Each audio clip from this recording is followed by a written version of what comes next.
Je trouve que c'est pas mal ce qu'il a fait un peu d'arrêter les chantiers là, de construction partout. Là, plutôt une bonne chose. Il y avait trop de grues à Bordeaux.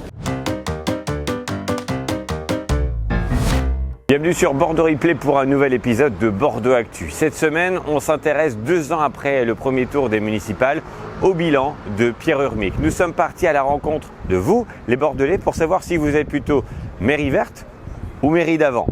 Et on partira aussi à la rencontre de Nicolas Florian pour l'opposition. Mairie d'avant, parce que je considère que l'ancien maire a fait un travail assez énorme pour la mise en valeur de la ville, rénovation des façades, aménagement des quais, et même s'il n'était pas écologiste déclaré, il avait quand même un côté vert. Le nouveau maire, bon, il n'est pas là depuis très longtemps, il faut dire, mais bon, j'espère qu'il ne va pas mettre des arbres n'importe où, comme par exemple Place de la Bourse, pour ne pas cacher la perspective.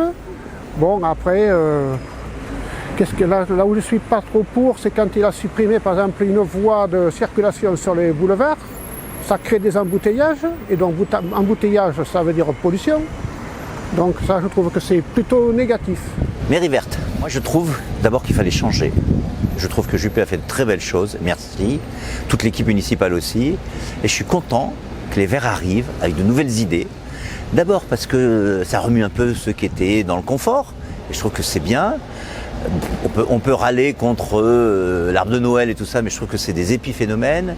Je trouve que cette équipe va se mettre en place, qui vont faire des choses nouvelles, et qu'on a besoin de ce souffle vert. C'est différent, le monde change, alors allons vers ce futur. Mairie verte, parce qu'on n'a plus le choix.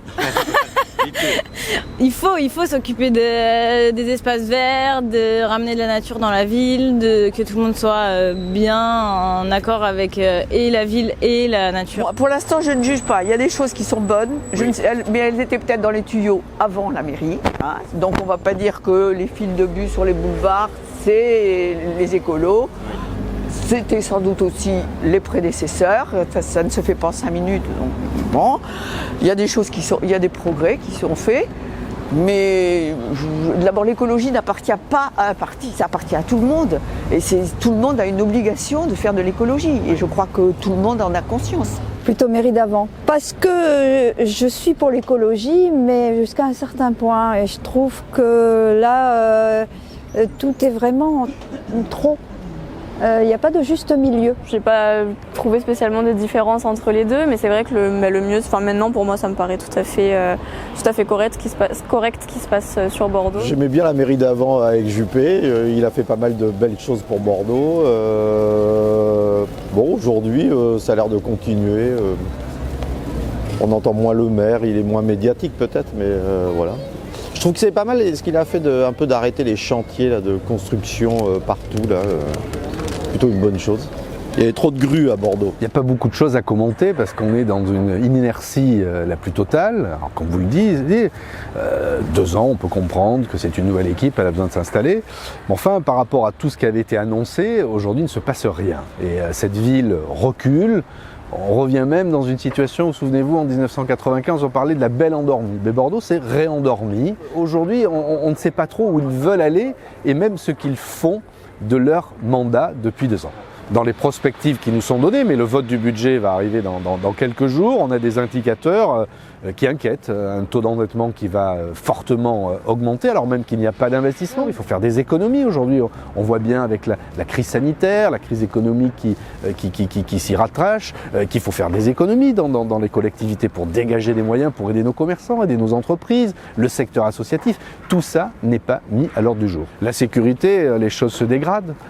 C'est pas une découverte, mais les choses se dégradent. Quand on voit qu'il y a quelques jours, un prêtre se fait cracher dessus, c'est symbolique aussi de notre vivre ensemble et puis le symbole qu'il y a derrière. Et tout ça dans une banalisation, un fatalisme. Moi j'avais engagé une police municipale pour qu'elle soit armée, doter la ville d'un dispositif de vidéo protection. Tout ça a été abandonné et aujourd'hui on a l'impression de subir par fatalisme, alors qu'il faut être offensif et volontaire.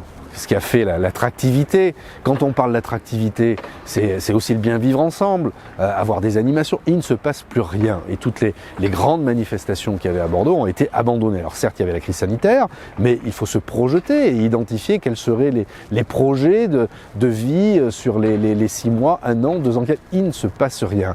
Et ça, c'est un facteur de recul pour notre ville.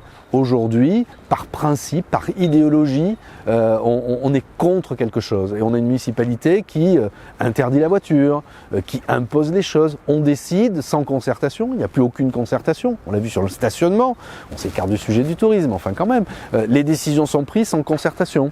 On impose des choses, c'est un second menu végétarien dans nos écoles. Il faut laisser le choix, la liberté c'est d'avoir le choix. Mais aujourd'hui on n'est plus dans le choix. On est dans une politique assez dogmatique et qui impose les choses.